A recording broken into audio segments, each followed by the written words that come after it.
Hello everybody, 'tis I, the Rumpled One, Saturday, December 22nd, the year 2012. Well, made it through the end of the world, but had a little accident in the kitchen. I was making breakfast, and I usually don't make breakfast, but I thought maybe since it was the end of the world, I might want to have last breakfast. Anyway, the knife slipped, and I had to put my finger back together. And fortunately, I've got lots of preparations, first aid. I did what I had to do, but the bleeding didn't stop. And if bleeding continues for more than 10 minutes, well, you should probably have it looked at. But it takes about 20 minutes for me to get to the hospital in Mount Pilot from where I live, so by the time I got there, the bleeding stopped, and they said, wow, you did a good job. And they didn't have to do anything, but they looked at it and they had to, they bandaged it up a little bit more, but it doesn't hurt. I'm not in pain. Everything should be okay, but I usually am pretty careful because I keep my kitchen knives really sharp, as you can see. But anyway, I'm okay. Like I said, don't worry. But funny thing is, though, it just shows you how no matter what precautions you take, things happen and you have to be prepared. And fortunately, I was. And you have to be prepared to take care of business and to take action. And it looks like there's a lot of people taking action right now. Guns are flying off the shelves. There's no ammo to be found. People are taking action. They're waking up. That's a good thing, in my opinion. And I was also thinking that maybe, just maybe, we do have a chance. Maybe we the people do have a chance against Obama and his regime.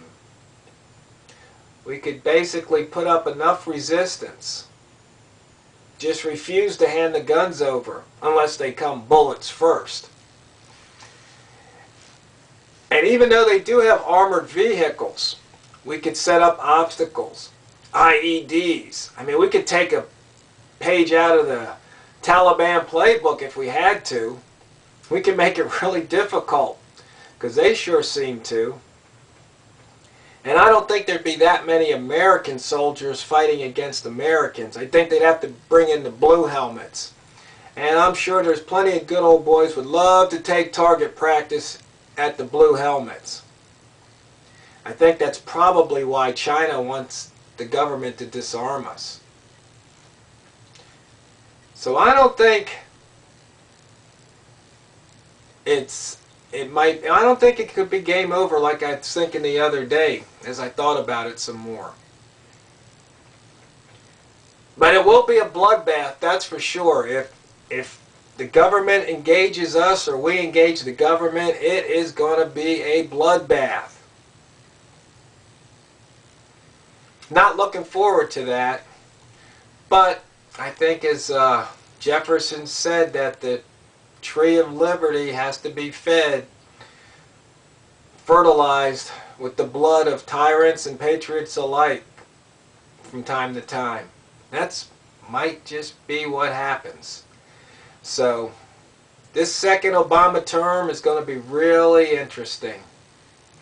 Hopefully we'll be around. We'll all live through it.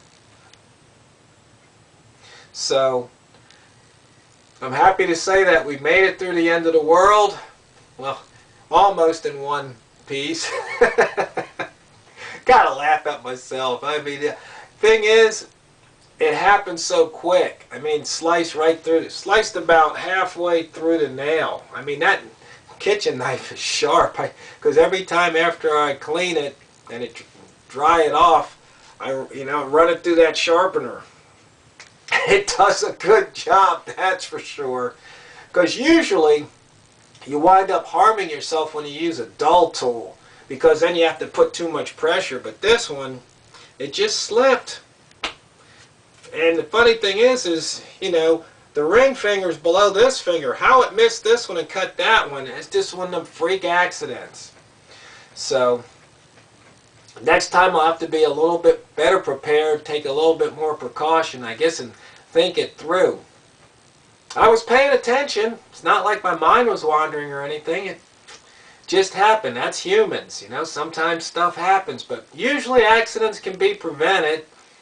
And I guess if I would have either not wanted to have breakfast, or instead of wanting to have 2 slices of ham, if I would have just stuck with one, then this wouldn't have happened. So anyway, enough on that. So okay,